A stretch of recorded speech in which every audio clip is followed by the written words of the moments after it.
सभी भक्तों को श्री शिवाय नमस्तुभ्यं हर हर महादेव। ओम नमः शिवाय, जय महाकाल, शिवाय नमः।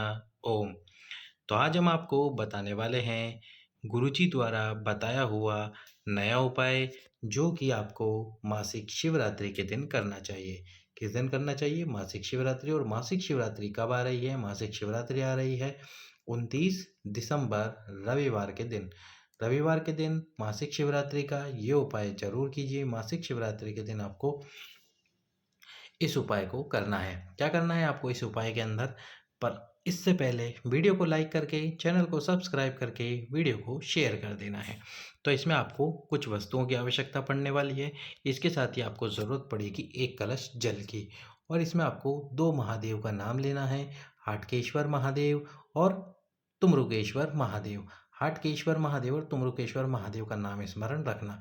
अब आपको 7 वस्तुएं चाहिए। 7 बेलपत्र, 7 दुर्वा, 7 पुष्प और एक श्रीफल यानी कि पानी वाला नारियल। एक श्रीफल ले लीजिए, 7 बेलपत्र ले लीजिए, 7 दुर्वा ले लीजिए। 7 ये जो पुष्प आप लेंगे, ये कनेर के पुष्प होने चाहिए। कनेर के पुष्प आपको यदि नहीं मिलते हैं तो फिर आप 7 सफ़ेद पुष्प ले सकते हैं, पर कोशिश कीजिए कनेर के पुष्प ही लेने की। इसके बाद में आपको पहुंच जाना है एक कलश जल और भगवान शंकर के मंदिर में। अब शिव जी के मंदिर में ये जो 7 वस्तुएं हैं, ये सभी आपको एक साथ करके समर्पित करनी है। जैसे आपने श्रीफल के साथ में अपने हाथ में 7 बेलपत्र, 7 दुर्वा और 7 पुष्प रख लिए। अब ये सभी वस्तुएं एक विशेष स्थान पर आपको समर्पित करनी है। ये विशेष स्थान कौन सा है? तो आप सभी जानते हैं, जब हम शिव जी पर जल समर्पित करते हैं तो जल शिवलिंग से नीचे गिरकर इस प्रकार से बहता हुआ आता है।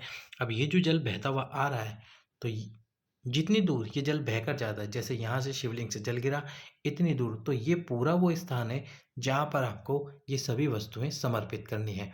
हाटकेश्वर महादेव और तुमरुकेश्वर महादेव के नाम से। हाटकेश्वर महादेव और तुमरुकेश्वर महादेव के नाम से श्रीफल, 7 पुष्प, 7 दुर्वा और 7 बेलपत्र समर्पित कर दो आपकी कामना बोलकर। पहले सभी वस्तुओं को अपने हाथ में रखना, फिर आपकी कामना बोलना और कामना बोलकर ये सभी वस्तुएं यहाँ समर्पित करना।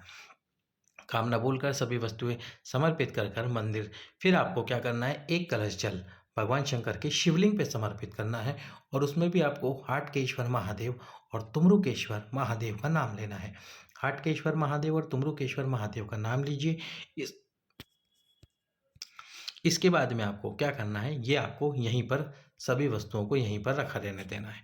अब यदि आपको रोग से मुक्ति चाहिए और आपके रोग ने आपको परेशान कर रखा है, तो ये जो यहाँ पे वस्तुएं आपने समर्पित की है, इन वस्तुओं में से 2 चीज़ें, एक तो आपको दुर्वा, जिसको दूबा या घास भी कहते हैं, एक बेलपत्र उठा लेना है। बेलपत्र और दुर्वा को उठा लेना है और उठाकर अपने साथ घर लाना है। इसी के साथ में यहाँ से आपको एक पुष्प भी उठाना है और इस पुष्प को उठाकर माता अशोक सुंदरी के स्थान पर समर्पित कर देना है।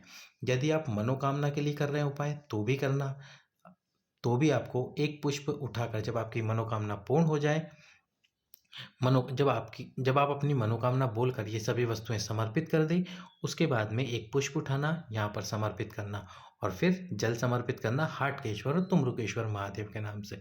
यदि रोग मुक्ति के लिए कर रहे हो तो एक बेलपत्र और एक दुर्वा भी उठाना, साथ में एक पुष्प भी उठाना। बेलपत्र दुर्वा अपने साथ घर पर लाना और जो पुष्प उठाया है वो माता अशोक सुंदरी के स्थान पर समर्पित कर देना।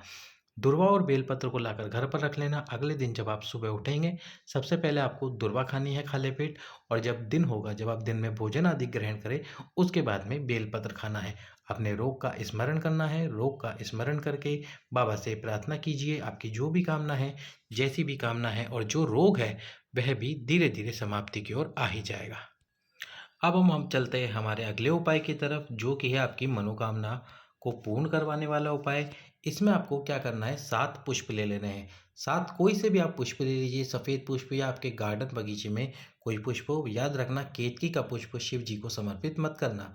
तो 7 पुष्प लेकर भगवान अवधूतेश्वर महादेव का नाम लेकर, कौन से महादेव? अवधूतेश्वर महादेव का नाम लेकर वो 7 पुष्प एक साथ शिव जी के ऊपर समर्पित कर देना। दक्षिण दिशा में खड़े होकर उत्तर की तरफ मुख रखकर दक्षिण दिशा में खड़े होकर 7 पुष्प भगवान शंकर के शिवलिंग पे समर्पित करना। इसके बाद में आपको एक कलश जल यही अवधूतेश्वर महादेव के नाम से समर्पित करना है, आपकी कामना बोलते हुए। जो जल नीचे गिरे, इस जल को अपने हाथ में लेकर जल का छींटन अपने ऊपर कर लीजिए। आपकी जो भी कामना है, जैसी भी कामना है, वह अवश्य ही पूर्ण हो जाएगी। महाशिवरात्रि के दिन भस्म का बहुत महत्व है, आप सभी जानते हैं। यदि आपके शरीर में कोई तकलीफ है और वह समाप्त नहीं हो रही, तो आपको महाशिवरात्रि के दिन अलोनी गोबरी की भस्म बनानी चाहिए। किसकी भस्म? अलोनी गोबरी। अब ये अलोनी गोबरी क्या होती है? जब गाय गोबर करती है, तो जो गोबर रोड पर, सड़क पर गाय ने किया हो, वो वहीं पर सूख जाए। उसके बाद जो उसका कंडा बनता है, उसको आपको जलाकर उसकी भस्म बनानी है। अब इस भस्म को बनाकर यदि आपके शरीर में कोई तकलीफ है, तो सबसे पहले भगवान शंकर के शिवलिंग पर शिवरात्रि वाले दिन, मासिक शिवरात्रि वाले दिन इस भस्म को समर्पित करो। समर्पित करने के बाद में शिवलिंग पर चढ़ी हुई भस्म को लेकर आओ और अपने शरीर में 3 स्थान पर, आपके मस्तक पर, आपके कंठ पर और आपके उदर पर यानी कि पेट पर इस भस्म को लगा लीजिए। भस्म को लगाइए और भस्म को लगाने के बाद में बाबा से प्रार्थना कीजिए। और यदि आपकी कोई कामना है, तो उस कामना के लिए सबसे पहले भस्म जो है आपके पास में, उस भस्म को बेलपत्री के वृक्ष के नीचे समर्पित कीजिए। बेलपत्री के वृक्ष के नीचे समर्पित करने के बाद में जो भस्म बेलपत्री के वृक्ष के नीचे समर्पित किए, इसी भस्म को उठाकर भगवान शंकर के शिवलिंग पे समर्पित कर दीजिए। आपकी क्षमा करना, आपकी कामना बोलकर। आपकी जो भी कामना है, जैसी भी कामना है, वह अवश्य ही पूर्ण हो जाएगी। तो कीजिए मासिक शिवरात्रि के दिन इन उपायों को। सभी भक्तों को श्री शिवाय नमस्तुभ्यम। हर हर